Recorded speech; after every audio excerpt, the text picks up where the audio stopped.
నంద్యాలకు చెందిన ప్రముఖ చిత్రకారుడు చంద్రపల్లె కోటేష్ అద్భుతాన్ని ఆవిష్కరించారు. రంజాన్ పర్వదినాన్ని పురస్కరించుకుని బియ్యపు గింజపై అతి సూక్ష్మ చిత్రాలు వేశారు. బియ్యపు గింజపై ఓ ముస్లిం వ్యక్తి అల్లాకు ప్రార్థన చేస్తున్నట్లు, నెలవంక నక్షత్రం ఉన్నట్లు చిత్రం వేశారు. ఈ సూక్ష్మ చిత్రాలను మైక్రో బ్రష్ ద్వారా వేశారు. ఈ చిత్రాలు పలువురిని ఆకట్టుకున్నాయి. ఈ సందర్భంగా కోటేష్ మాట్లాడుతూ ముస్లింలకు రంజాన్ మాసం ఎంతో పవిత్రమైందన్నారు. భక్తి శ్రద్ధలతో క్రమశిక్షణతో కఠినమైన ఉపవాసాలు పాటిస్తారన్నారు. ముస్లిం సోదర సోదరీమణులకు రంజాన్ శుభాకాంక్షలు తెలిపారు.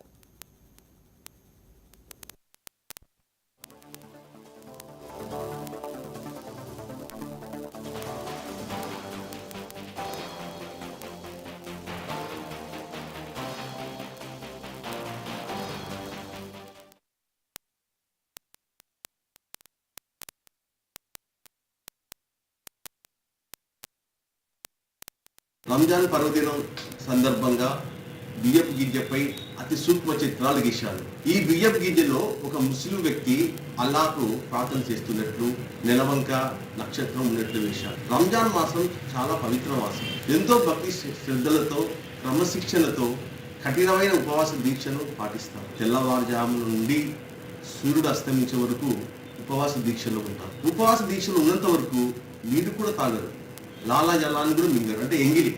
ఉపవాసం ఉన్నవారు 5 సార్లు నమాజ్ చేస్తారు. చెడు ఆలోచనలకు దూరంగా ఉండి అల్లాపై విశ్వాసం ఉంచి స్వచ్ఛమైన మనసుతో ఉపవాస దీక్షను పాటిస్తారు. నిరుపేదలకు దాన ధర్మాలు చేస్తారు. అల్లా కృపకు పాత్ర. అందుకే ముస్లిం సోదర సోదరిమణులకు రంజాన్ పర్వదిన సందర్భంగా ఈ చిత్రం వేశాను.